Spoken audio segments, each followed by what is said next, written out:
Bonjour à tous, l'objectif de ce use case est de montrer comment, grâce à l'application FieldView, il est possible de suivre le développement de la végétation d'une culture en place en fonction de différentes caractéristiques de sol.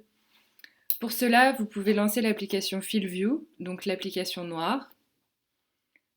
Une fois sur l'application, vous pouvez cliquer sur Parcelle en bas de votre écran et venir sélectionner la parcelle qui se nomme Type de sol.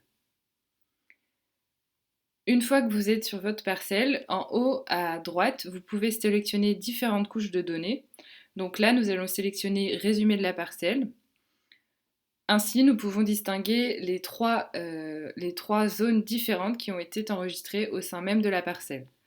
Pour avoir le détail de ces repères, dans Repères et zones, vous pouvez avoir le récapitulatif de toutes les zones enregistrées sur la parcelle.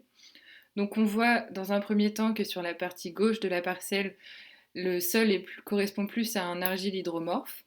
La partie centrale de la parcelle, lui, va correspondre plutôt à un limon argileux. Et enfin, la partie droite de la parcelle à de l'argile.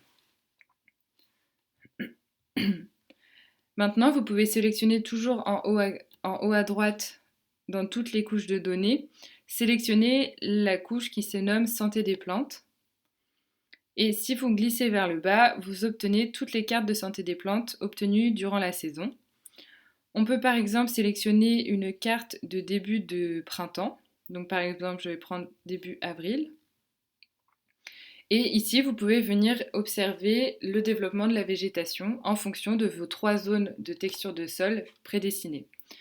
On remarque donc dans un premier temps que les textures argile et argile hydromorphe ont un développement de végétation qui semble meilleur que le centre de la parcelle. On peut également prendre une carte de fin de saison. Donc je peux par exemple sélectionner la carte du 25 juin et je retrouve également les différences de développement donc entre la zone centrale de la parcelle et les deux zones correspondant à un argile et un argile hydromorphe. Je peux également sélectionner les cartes en saison, l'usage d'eau pour la culture et de la même façon venir analyser chaque carte. Donc si je reprends la carte début de, début de saison et venir corréler les cartes de santé des plantes avec les cartes d'utilisation en eau.